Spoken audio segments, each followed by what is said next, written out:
Thank you. My name is Scott Fleming. I am a recovered alcoholic. Hey, Scott. It's good to be here. I want to thank Jared and thank the group for inviting me out here to share a little bit of me with you and you with me. I haven't had a drink in almost 11 years, but I haven't wanted to drink in about 10 and a half years. That's a miracle for a guy like me.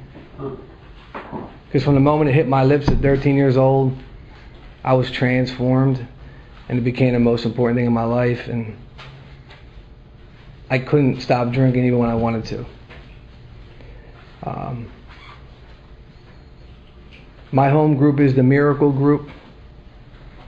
We're in Bristol, Pennsylvania, Thursday nights, 8 p.m. It's a 10-minute speaker, followed by a 10-minute break, followed by a 45-minute main speaker. We started this about 2 months ago. A bunch of enthusiastic friends who really love AA and love our history and wanted to build something great, and it's turning out that way. I was thinking on the way up here, because I'm supposed to focus on sponsorship and working with others, I was thinking on the way up here about the 12-step and our book, and I was thinking about Ernie Kirst, who wrote Not God, one of my favorite books on the history of Alcoholics Anonymous. I'm sure a lot of you guys have read it. It's incredible. He also co-authored another book called The Spirituality of Imperfection, which is a lot of parables, which I like. I like stories. I like to hear the truth from listening to a story. And one of his little parables was that there was this holy man praying in a holy place, and a crippled person walked by, and then a beggar walked by, and another person walked by that was suffering, and he asked God in his prayers. He said, God, I don't understand. Why don't you do anything for them? And God replied, I did. I made you. And I think that's the opportunity we have here in Alcoholics Anonymous, that we are uniquely crafted to help the next suffering alcoholic. But how do I get to that point? To me, the 12-step, the way I look at it today, and just recently started to look at it, is as like it's the beginning. Like the first 11 steps are where I heal. And then I'm awake. And I have something now to offer another human being because I've been set free. When I came here on February 13th, I went into an outpatient program in February 13th of 2002. And I didn't want to come to Alcoholics Anonymous. I wanted to just go to outpatient. I wanted to not drink. I was hurting from booze. I was shot at and hit. I had been in rehab when I was 18 years old just for drinking. And I got 29 days sober, and I picked up a drink on my 30th day when I was dropped off of college, and I had a great opportunity I had a scholarship to play tennis down in North Carolina, and I was asked the wrong question. Someone said, do you want any beer? And I said, yeah, give me a 6-pack of Bud Pounders, and I really didn't want to drink. And I went on a 10-year, 11-year run and gave up everything, became virtually homeless, hated myself, wanted to die, thought I was schizophrenic at the end. And I ended up at 29 years old in this outpatient on February 13, 2002. And one of the requirements was you had to go to meetings. Now, I didn't want to come here. I thought that this would be no fun. It was a bunch of old guys hanging on real tight to the chairs, and if you don't drink one day, you're a winner. And I didn't think that was any fun. But I was afraid to not be part of that outpatient group because I was afraid I would drink. So I walked into the doors of Alcoholics Anonymous, the Greater Levittown group, which was my home group up until about 2 months ago. It's a clubhouse. Meetings around the clock, 9, noon, 5:30, 8, and midnight. It's been around forever, and there's long timers there, who are sober, 40 years, legends there, and they do a lot of good. And I got sober there, and I fell in love with the fellowship of AA the moment I walked in those doors. and I haven't fallen out of love with it. And I heard the message of Alcoholics Anonymous from the moment I came in here. I'm not a victim of AA. I do hear people that are. I'm not one of them. I heard the message right away. You read how it works. There was a guy or two or three in there doing a deal. I knew it. I knew who to stay away from. And I was afraid. I was afraid. I thought I wasn't worthy. I thought that there's no way I could ever feel good like some of those guys I saw felt, because of the way I lived my life for so long. And my life got really good really quick from not drinking and making meetings and being a part of this fellowship. I mean, all parts of the fellowship except for the 12 things. And I was making coffee, chairing meetings, had a pocket full of guys' numbers, go to diners afterwards, talk about the wonderful things we heard in here, how our lives might change. I was speaking at meetings, branching out to other meetings, intergroup reps, so I'm in service in Alcoholics Anonymous. I'm doing everything. And my life got really good really quick on the outside. I had a business that started to go really well early on in here. And the hostage that cut me off and wouldn't call me or wouldn't take my calls me, heard I was sober. I mean, things are just coming to me. My mom and dad want me to live with them because my eyes are looking better, the skin's looking better. Not drinking, showing me off to the family. I think they still want me to live with them today. You know? And at 5 months sober, my brother says, let's go to Ireland. Now, I had never left the bar stool in Levittown, other than going to college, which I failed out miserably. Never played one match of tennis. I watched people, though, live life successfully, and I hated them for it. I was always envious. And my brother, would travel. My mom would travel and save her money and come back with stories. I was too afraid to live. I don't know what your dreams are, but I have them. I've always had them. And my brother says, let's go to Ireland. Now, there was in the closet of the clubhouse, there was one meeting list in there, and it was for Ireland, and it was for all the meetings in Ireland. And I knew that was a sign to take this trip. So we plan this trip, and in 6 months sober, I go to Ireland. I fly into Shannon with my brother, and we get off the plane, and right away I said, this is going to be hard. Second day, I'm looking over the ring of curry. I'm thinking, why can't I have a few beers with my brother? Why can't I? Third day, I make a conscious decision. I'm going to drink before this is over. I know I'm going to drink. Now I'm making meetings. I'm journaling. I'm calling home. And the fourth day, I end up in a restaurant/pub in Ireland. That's all they have over there in Donegal, I think. And I want to drink. So my brother ordered a beer. I want to drink so bad it hurts. And I would have drank if it wasn't for him. But he was a year and a half younger than me. And I abused him my whole life. Before alcohol found me at 13 years old, my symptoms were I put him down, called him names, made him feel like so small so I could feel better. And I couldn't do this to him. He knew I was 6 months sober. And I said, Will, I got to get out of here. And I left and I went into the bed and breakfast and I went into the bathroom and I closed the door and I got on my knees. See, because I heard in the fellowship that there's going to be a time in your sobriety where the only thing between you and a drink will be God. I didn't know what it meant. I didn't want to know what that meant. I didn't want anything to do with God. And I was about to find out. I got on my knees for the first time in my life. I said, God, I want to drink, but I don't want to drink. Please help me. I didn't drink, but what's more is I didn't want to drink after that moment. The desire to drink was taken. First time ever in my life I wanted to drink and didn't drink, because from the moment it hit my lips when I was a kid, it called me and I answered the call every time. There was no second thought. Even when I hated drinking in my late 20s, I despised it. I would walk to the bar crying my eyes out because I didn't want to go, but I had to. And now it's taken from me. I was free. And I flew to Glasgow on my own. He had already been to Scotland, so he wanted to spend more time in Dublin. And I'm walking around the streets of Edinburgh, and the bar lights were flashing. I didn't want to go in them. And they're the most attractive things to me in the world, is bar lights. And because that's where I feel comfortable. That's what allows my spirit to come out and play in this world. And I was free. I didn't need it. I didn't want it. I flew back to Dublin, met my brother up, and we flew home. And on that flight home, I'm now interested in the big book of Alcoholics Anonymous. There was a man trying to sponsor me in those 6 months. I wasn't letting him. But there was another man who, when he walked in the doors of my home group, I felt safe. I felt peaceful when he was there. When he spoke from somewhere deep.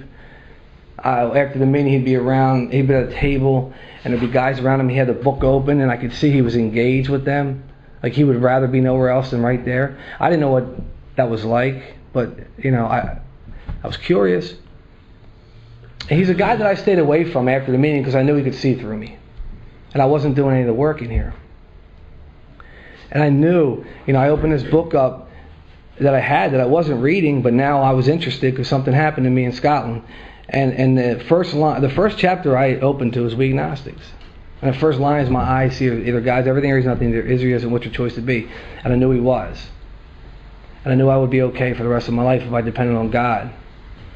It's all I ever really wanted. And alcohol came close, but it wasn't real. This was real. I knew it with everything in my being. And this other thought came to me, this intuitive thought, this inspirational thought. I said, Scott, when you get off the plane, go see that man. And when he walked in the rooms, you were attracted to him, but you were afraid of him at the same time. And that's what I did. I flew back to home, and I went to my home group, and I moved myself closer to him. And after about a week or two, I was sitting right next to him. And he said, do you want me to sponsor you or something, Scott? And I said, I never thought you'd ask, John. It's like asking another man to be your Valentine. It is not easy.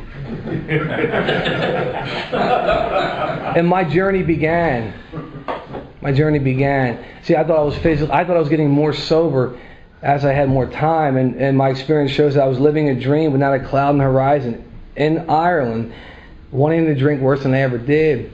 And I saw that I was powerless. I knew I was going to drink again, and I was afraid of the rest of these steps. I was afraid of God. I was afraid of the being honest with another man. But I trusted Him a little bit. And I allowed Him to guide me down this path that I'm still on today. And I started to do things that I didn't think were a good idea, that to me looked like weaknesses. Turned out I was wrong. Turns out I'm wrong a lot in here. Especially in the last couple of years. And He said to me, if it's in the book, if it's in black letters, we're going to do it. If it's not, we don't have to do it. And I did it. All of it. I did it in doubt. I did it in fear, but I did it. And everything in that book came true for me. Everything came true. And I healed. And I recovered. And what happened for me was I ended up in a park with my sponsor, and I was about to get spiritually naked in front of him and God, and look at the truth about me for the first time in my life, which I would have never thought that was a good idea. And he started to show me things in this park that I couldn't see. And he showed me how I was dishonest my whole life. And that's why I was a failure. That's why at 29 years old, I'm in a park with another man in Alcoholics Anonymous. And not too long before that, I wanted to die. I thought I was schizophrenic. I was all alone in this world. My family didn't want me around. And I hated myself. He showed me that I like to feel superior over people. But I'm really not. That I'm just one of. And he showed me how fear ran my life. And I never relied on God. And that's why I ended up always failing. And he showed me how resentments were fatal and futile. So he shed this light on my life, and I looked at it and I could see it. And he told me about the principles of Alcoholics Anonymous, or showed me, and said, Scott, they're the opposite of your character defects. If you want a successful life, one where people want you to be around them, and you feel like you fit in this universe, and people are happy that you're around them, and they can't wait to see you again, that you have to be honest. And he said you have to pray for that every day, and you have to get off your knees, and when the opportunity presents itself, you have to become these things. And as I left that park, he told me that he's a human and he's fallible, that God's infallible, all-powerful, infinite knowledge and wisdom. That's the most important relationship in my life. And the book keeps pointing at that. And all the book to me now is pointers. And it's what Sam Shoemaker told Bill Wilson when he was talking about sponsorship. He said to Bill, when you see the man with the problem, put his hand in the hand of him who has all the answers. Then go home. Don't stick around and play God. And he set me on my own 2 feet to go home and take that hour. And in that hour is where it happened for me. I reflected in this hour on what we talked about in that park. And I did the formal things the book said to do in the hour after 5, you know. And as I sat there after I said those things, I just reflected. And somewhere in there, I knew alcohol was no longer the answer for me. And God was. I felt an overwhelming presence of His love, and I haven't wanted to drink from that day to this day. The shame melted away. I haven't felt shame since. I knew I was forgiven for everything that I had taken to God and my sponsor in that park, and started to take responsibility for. I was given peace at my core that hasn't left me no matter what happens in life, and the storms have showed up recently. And I was given purpose. Because what happened for me there was that this went from my head to my heart. It was no longer neck up. So here's some words that my sponsor has never had to say to me. Who are you helping? Never had to say that to me. Because it's my experience that when it's in here, it wants to come out. It has to come out. It has no life. It's dying to come out. So that's what happened to me in that hour. And I had something extra that night when I went to a meeting. I went to a meeting that night, now knowing that everything in that book, or up until what I had done, the work, that they weren't lying to me. They told me the truth. Because I experienced the fifth step promises. And I'm looking in my friend Elena's eyes, and I didn't want to leave him. For the first time in my life, I was looking in other human beings' eyes, and I didn't want to leave him. I felt clean. And that night is where it happened for me. I took a guy home named Bill. And all I said to him was on the way home, now Bill's somebody who I've been, in the 6 months coming to AA, fellowshipping, I've been trying to help him. I was way more fortunate than him. I'd buy him a meal, I'd take him, give him rides to meetings, I'd buy him coffee. But I had nothing real in the way of our program to offer him. But now I did. On the way home, all I said to him was, hey Bill, do you have a sponsor? Because I wanted him to experience what I just did earlier in the day. And he said, yeah, you. And I said, I'll take you as far as I can, Bill. And the next day, Bill and I were on our knee, looking at the first 3 steps, and we ended up on our knees together. And what an honor it is to be asked to sponsor another man. What an honor. And 2 or 3 weeks later, we ended up in a park. Now I'm listening to another man's 5th step. What an honor that is. Not too long before that, I was just giving up my 5th step. And as I sat in the park with Bill, tears came rolling down my cheeks. Because for the first time in my life, I was unconditionally in love with another human being. I would have spent as much time as it took in that park for Bill to know God's real. For him to know He's forgiven. For him to know he never has to drink again. I would have given up anything that had been given to me materially, and I had been given a lot at that point, for Bill to have a purpose, like I did with him in that park that day. And I walked out of that park with my primary purpose. And that has been my primary purpose from that day until today. It's the only reason I come back to Alcoholics Anonymous. That's been my experience. I haven't felt like I needed a meeting since that day. I need meetings, but I haven't felt like I needed one. I love coming to meetings. I would come to meetings all day long if I could. Why? To shout the good news. To share what I've been given. That the greatest thing on earth has happened to me. That God has taken away my alcohol obsession, and I know He loves me. Bill writes about it in The Vision for You. He says that although him and Bob know that they have to make meetings to stay sober and do this stuff, that motive becomes secondary. It's transcended by a new motive. And that motive is the way they feel of being of use for others. That's been my experience. That I have purpose. The moment I did your work, you guys gave me purpose. I never had meaning or purpose my whole life. And what happened for me was, now that I had a sponsee,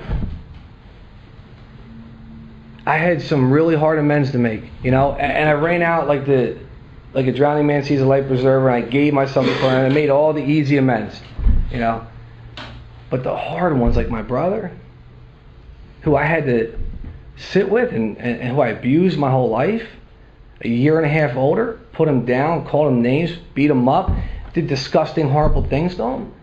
That wasn't easy. but I cared enough about Bill to stay one step ahead because he was catching up to me. He was right on my tail, and I prayed for the willingness, and I prayed for the willingness. And I made that phone call to my brother, and I sat with my brother, and I made the hardest amends of my life. Tears flowing before I even could open my mouth. Shame, because I hadn't been hurting my brother for many, many months. But I had no relationship with him because I never looked him in the eyes and did that direct. I was wrong. I was horrible to you. I abused you. I don't know how you don't hate me.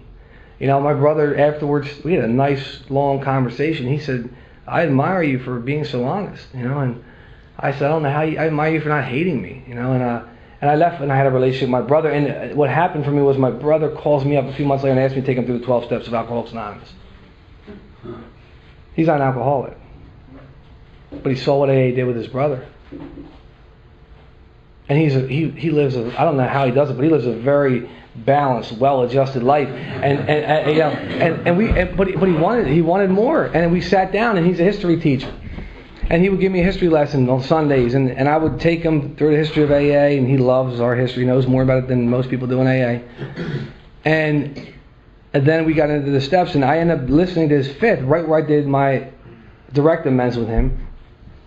And he didn't have a lot of names on there because he's not. I mean, but his wife sometimes pisses him off. My cousin one time, said something that. I mean, he could see. He looked at it from a different angle, and he could say, all right, I see my part in that. All right, and one name ends up on his 8-step list. One name, Sarah, actually from North Jersey. His ex-girlfriend. It was 12 years prior. This is the one harm he did. He cheated on her and left her, and he felt bad about that. And I told him, I told him, I don't even remember, he said, someday you're going to have to make this right. I didn't tell him to go find her. He's not an alcoholic. He's not going to drink and die if he doesn't, So, a few months later, I get a text message, ran into Sarah at the Austin airport, made amends, incredible. I get on the phone with him, like, what are you talking about? He's like, Scott, you're not going to believe this. He was down in, my sister lives in Austin now. He said, I was down there, and my flight gets delayed. I'm walking through the Austin airport, and I lock eyes with the one person on my 8-step list, Sarah. She's with her brother, he's with his wife. They go to the bathroom at the same time, and he said he was prepared to do what he had to do, and he made that amends. And he said she forgave me. And he said that it was the best experience of my life. He called my mother that night and said he physically felt different when he did that. Now, my brother would end up leaving, going to New Zealand to live. Great opportunity, him and his wife. And I showed him how we live in 10, 11, 12, because for me, it's not mechanics anymore. There's a part of that, I think, and there's a part of workshops and studies and all that. But, to me, that's sort of... Sam Shoemaker wrote a book called Form versus Force, and he talked about how any society like ours always falls into the trap of focusing more on the form than they do with the force. So to me, it's a dance with God, a way of being, and I showed him how we live in 10, 11, 12. Because try to take a broken heart to a workshop or a big book study. I found it does not work, that there's more involved. And what happened is, I went to visit my brother, and he was telling me how the following week, he's going to make amends. He already set up to his sister-in-law because he reacted in a bad way to her, and he felt bad, and he could see how it affected his newborn son and her relationship. He's working this program faster than I am, So it has enriched his life and those around him, So who I work with in this life or on this path is none of my business, And I have had some amazing opportunities that I can't even believe to carry this message or just to be a part of somebody's recovery. Amazing stuff. So my life takes off like a rocket ship because on the inside I was whole. And I end up, where I had never left Levittown, never left the Barstool, I end up in 40 countries in the last 6 years. 95% of that has been inside Alcoholics Anonymous. Whether I have had the opportunity to be in service at a convention, a workshop, or whether I'm going to a convention. I was asked to be the godfather of my good friend AA's son, who, traveling with him to the Thailand convention, he had never left Philadelphia, and he had been exposed to traveling, and he met a girl from Moldova, and the family was living in Portugal, and he asked me to be the godfather, and I flew over there. But I flew into Madrid first, and it was cheaper, and I thought, you know what, I'm going to go down into Africa, because I've always wanted to. See, my dreams were always to travel the world. Since I was a kid, I was fascinated with globes, with maps. I always had been, but I couldn't go anywhere. And I said, I'm going to go down to Africa, and I did that, and I end up in the Sahara Desert after going to Fez and Algiers and Marrakech and Morocco, and I end up in the Sahara Desert for 3 days with nomads on camels, sleeping in the desert. And first day in there, I'm in the desert, and there's this Moroccan man coming through with his wife and his baby, and we're getting water, and we strike up a conversation. Now, it's very hard for me to talk about my life without talking about Alcoholics Anonymous, because you've given me life, and I'm in love with AA. And I try to dedicate my life to this. So anyway, I tell him a little bit about me. He tells me a little bit about him, and his wife looks over at me and makes eye contact and says, is this like a change in consciousness thing you're talking about? And I said, yeah, it is. He looks up at me and he says, I can't stop drinking.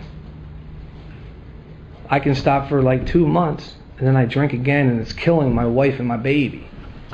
And they don't have Alcoholics Anonymous in Morocco. And he's interested. And we get to do the first 3 steps in the Sahara Desert. And I get to get his email, stay in contact with him, and he gets it. And you know what? I think I'm going into the desert to be adventurous. Wow. And God sees fit to use me. And to me, that is what our book says is the ultimate target in here, is to be of maximum use to God and my fellows.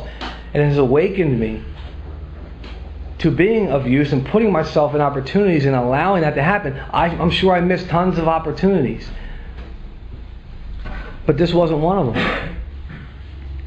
I was invited to go to the Bali convention in Indonesia, where I learned how to scuba dive.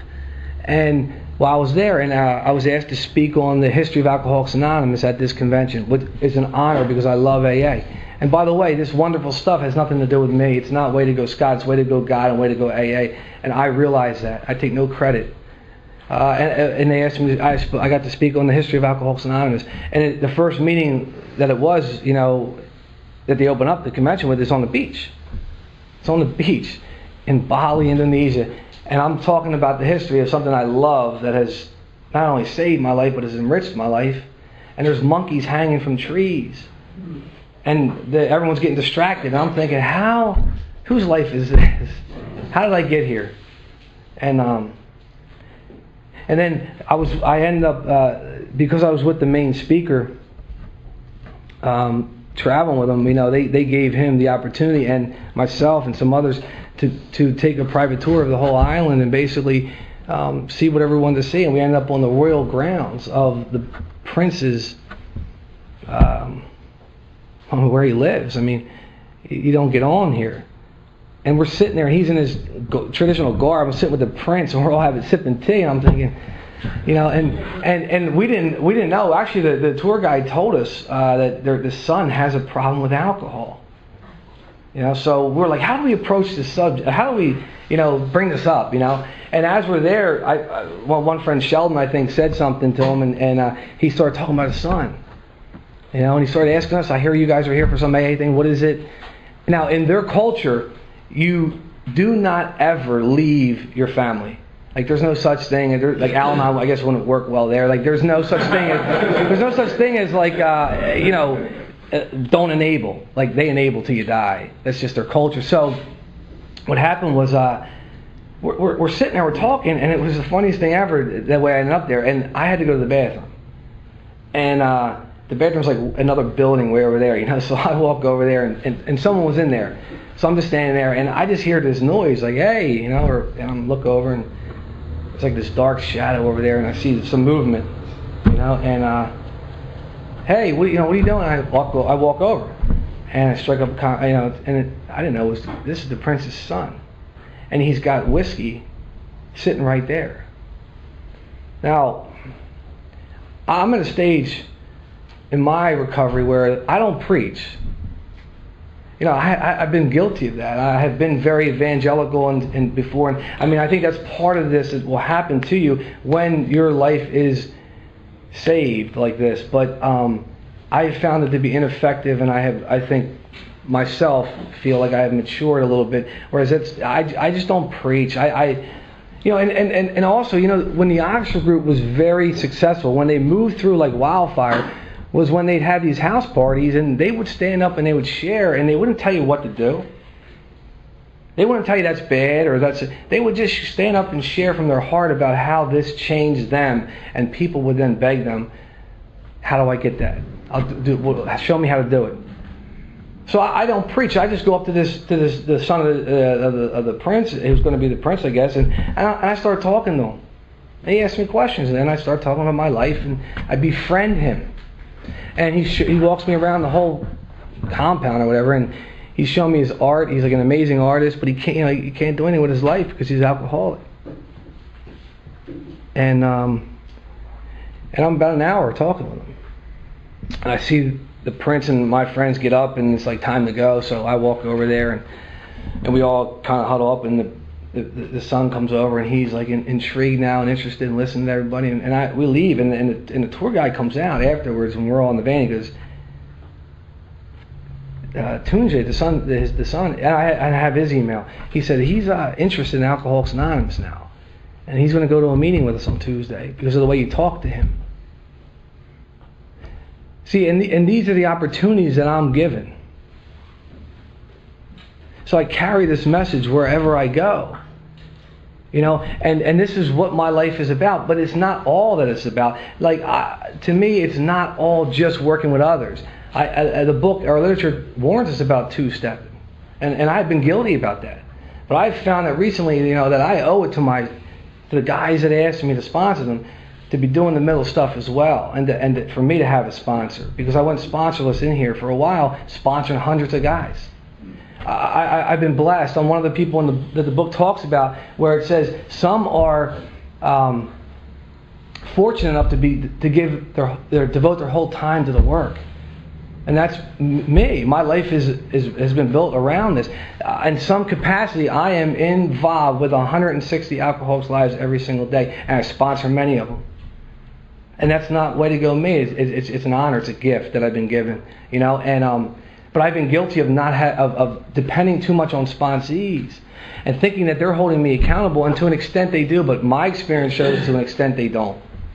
That I needed somebody that was further along the path than me, as a mentor or a spiritual advisor or a sponsor, whatever you call it. And I knew I needed more, and I was praying, but it couldn't have been anybody, And the man appeared, and I knew it was him. He spoke right to my heart, and I developed a 2-year relationship now.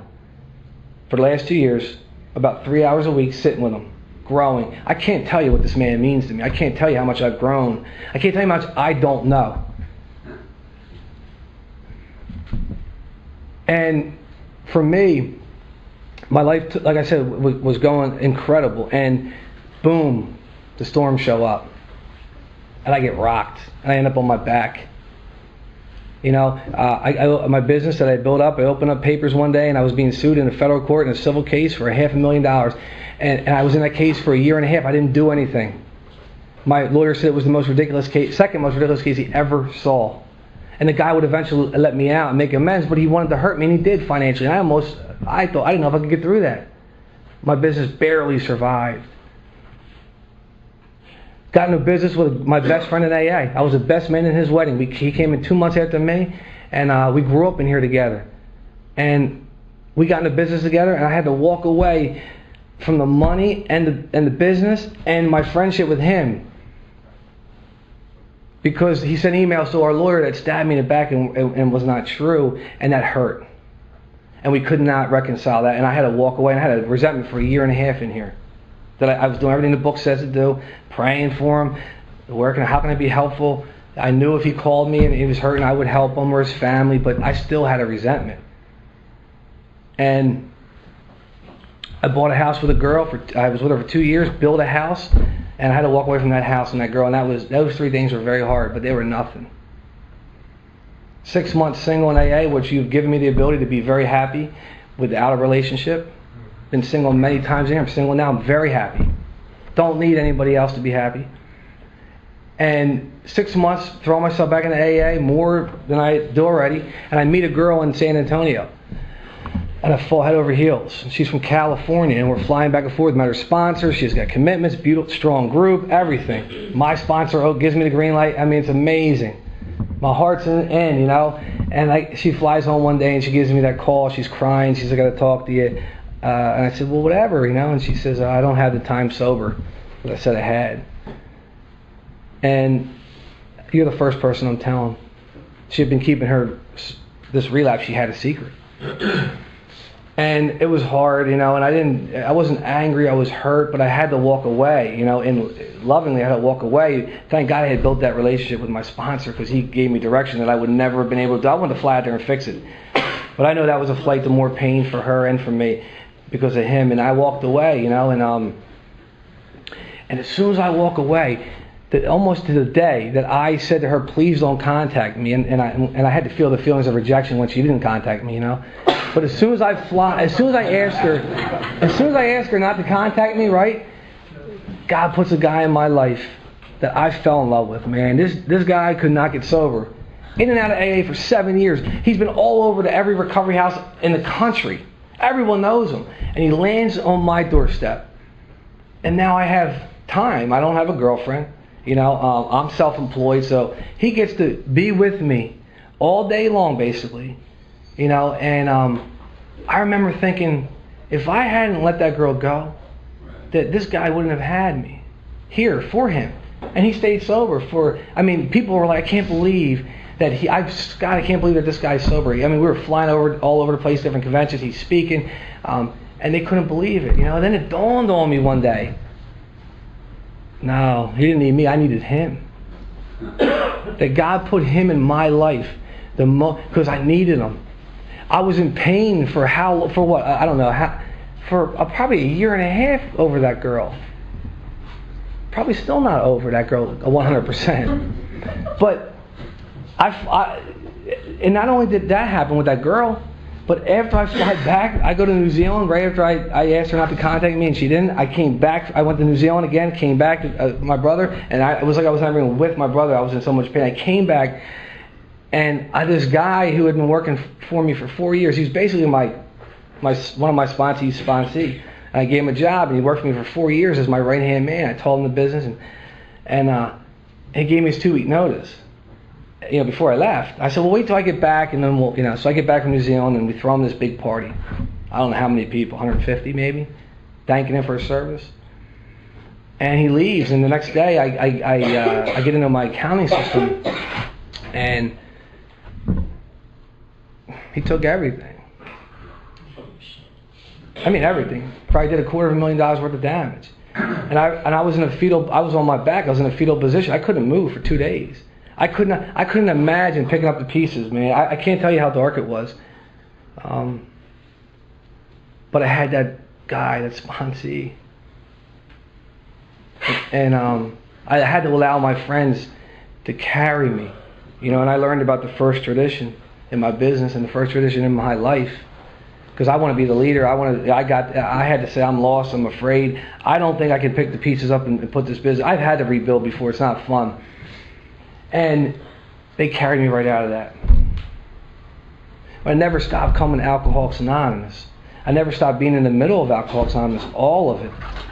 Continue to sponsor guys, continue to be sponsored, continue to have commitments in my home group, continue to go into jails and institutions, continue to be in service, continue to go road trips and branch out to other meetings.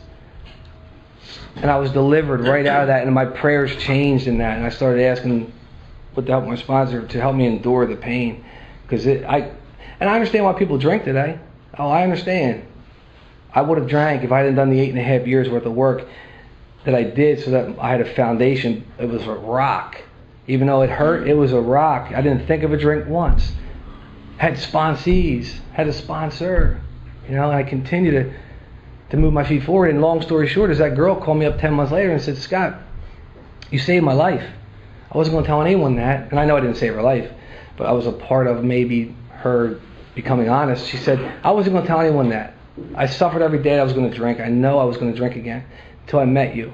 The way you treated me and the way I saw you guys live out here, you gave me the courage to be honest because I wanted that way. Like the girl's 3 years sober today. Wow. That business that looked like it was going to be gone. And I was able to forgive that guy right away. I'd hurt, but I was able to forgive him. In fact, if he walked in this door right now, I would hope, I would shake his hand. I wouldn't near my wallet. I wouldn't want him near my money. But imagine the suffering he's going through. I was like his best friend. I was a grand sponsor of his. I gave him a job, and imagine how he must feel. And thank God he left with that money. Because if he didn't, I wouldn't have the staff I have now. I have about 6 people that filled in because we've grown exponentially. We've grown, and even if we didn't, it doesn't matter. I'd still come here to Alcoholics Anonymous because this is what fills me up the most. So I have a staff that I love today. That business, even though it has a higher purpose, is 60% more profitable today. Not only have we recouped that, we've done so much more. I continue to come through these doors to try to give back what you've given me because you've given me so much. I'm going to tell a story about what I think AA is all about and what this 12 steps is all about. Is that a couple of years ago I was sitting in my home group and there was a guy sharing in the meeting, at the noon meeting, named Haywood. He was struggling with a drink, 8 months sober. And I went up to him afterwards and I said, Haywood, I heard what you're saying. I have answers for you if you want them. And he had to leave. His ride was leaving. I said, here's my number. Call me. I said, we have a Monday night meeting that we take a step a week out of the big book for an hour and a half. And we break it down and we talk about our experience and we ask questions and please call me. And he did. He called me Monday. He said, you didn't think I was going to call you, did you? I said, I wasn't sure, but I'm glad you did.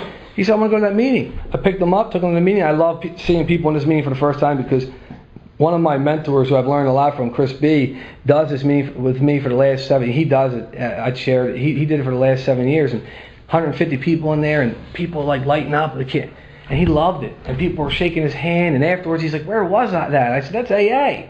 That's the big book. And he said, would you sponsor me? I said, I'd be honored to. And I said, why don't we meet on Wednesday and at the noon meeting and we'll start these steps. And he said, okay. And he told me he almost drank over the weekend. He said he was this close from drinking. And it was late. And I said, why don't you meet me tomorrow at noon? We'll start the steps then. He goes into his house, shows up noon the next day, comes in the meeting, all smile and sits down, sit through the meeting, go out to lunch, tells me his whole life story at lunch. Man, this guy's been through things that I have never ever had to even come close to experiencing or seeing horrible abuse, traumatic things. But I listened to him. Bought him his meal. He couldn't believe I bought him a meal. He said, no one ever bought me a meal. I'm like, it's cheeseburger and fries. It's not a big deal, And I took him to my home after that. And usually at that point in my sobriety, it would take me about an hour and a half or 2 hours to do like a little history and then to do the first 3 steps. I've changed a little bit now. But anyway, 5 hours later, he can't admit he's powerless. He just wants, and in times he wants to tell me about his life, and I'm letting him talk, and then I'm guiding him back to the book, and it was getting late, and he keeps reciting this line, the earth will be yours and everything that's in it, but what's more, you'll be a man, my son. And I said, what is this thing you keep? He said, it's a poem that has always been with me since I was a child. I heard it in school, and I've always loved it. So it's called If by Kipling, so I printed it up. It's beautiful. And I told him I had to get him home because I had another commitment that night and he couldn't go. And I said, so on the way home, I'm giving him more examples of being powerless because I tried to use a doctor's opinion, Bill's story, more about alcoholism, weak agnostics, there's a solution. And he is not identifying that he is powerless over alcohol. And I give him one on the way home. He says, I see it, I'm powerless. I see it. So we start talking more about God, and he doesn't understand how there's a God when all these horrible things happen to him. And I started to say, well, maybe that's not God. Maybe that's people's self-will. Maybe this, maybe that. And open his mind up a little bit. And he said, all right, maybe. And we start talking more about God in step 2 and 3. And I get up to his door, and we have a little conversation more about God and about this process. And I give him my big book to read, and he goes into the house. And before I pull away, he goes, Scott.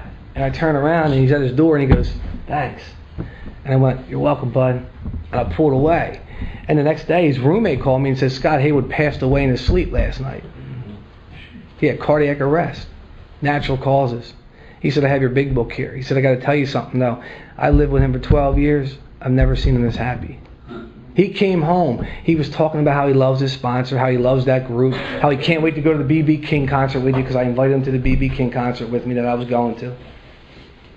And a tear came down my cheek because I wanted this guy to experience what we're doing here, the fullness of life, to going out these doors and doing whatever you want and having your dreams come true and coming back here and sharing about them, to being a free man and having purpose. And then another tear came down my cheek because I realized the gift I had been given. In the last hours of this man's life, I got to be kind to him. I got to take him into my home and listen to him. I got to buy a meal for him. I got to surrender with him. I got to talk about God with him. And I called my sponsor right away to say, John, thank you for what you gave me, because you told me the truth about Alcoholics Anonymous, and you gave me something real to offer another human being. Because when he was struggling in that meeting, I could have easily said, don't drink, play the tapes, or some other one-liner, and I could have turned my back on him and went about my busy life, because my life is busy. But you gave me way more than that. And I went up to him and said, if you want, I will call me. I'll be happy to take you to a meeting or do step work or whatever you want. And my sponsor said, Scott, I don't think you'll ever have a more powerful experience than that. That is exactly what he needed to go on from here. And then a few months later, I was at the Las Vegas Roundup that I used to go every year, and there was a lady speaking, and she was the last speaker, and she said, the last thing she said was, I used to think I should live life like it's my last day on earth. I don't think that anymore. I think I should live every day like it's your last day on earth. And to me, that's what AA is all about. Through these 12 steps, it's trying to turn me around and show me that I've missed it my whole life. Being a taker, being a self-centered guy, being a what's in it for me guy, I've missed it. That what it is saying is through the 12 steps, it's giving me experience to turn around and have a different perception. That it's to serve, it's to give, it's to how can I help you, it's to sit down with a new guy. And in that, it knows that I will experience a joy that I can't describe. I've probably cried 5 to 10 times, from pain in here in 10 and a half years or almost 11 years. Hundreds of times have I cried from joy. Alcohol never gave me that. Never gave me that. That If poem is framed above my desk in my office. And I continue to understand it more and more at a deeper level, much like these 12 steps. I'm not done them. I every time I practice them or go back to them, it's at a different level. And I need a sponsor for that. And this poem has comforted me more than anything in my trials and tribulations, in the fire, when I was in pain, when I'm in doubt, when I'm in fear. I've experienced all that in sobriety. And I realized now that I'm a newcomer, because spiritual pride has set in for a while for me. And I realized that, yes, I know everything because I know God's real, and the book got me to that. The book got me to that. But I don't know much about life. And as life unfolds, I learn more or understand more, however you want to put it. And then I have more to give away. I have more to offer. Because of all the pain, I treasure more than anything. Because I now have more depth and weight, and I know what it's like to have a broken heart. So when the sponsee's sitting there, I've been there, I have compassion. That's my perception today. And by sitting in the trenches with a new guy over and over and over again, and hopefully tomorrow, that's my primary purpose. There's much more to Alcoholics Anonymous than that, though. But that's my primary purpose, and that's where I am fulfilled the most out of anything. And with that, I will end and let you guys ask questions.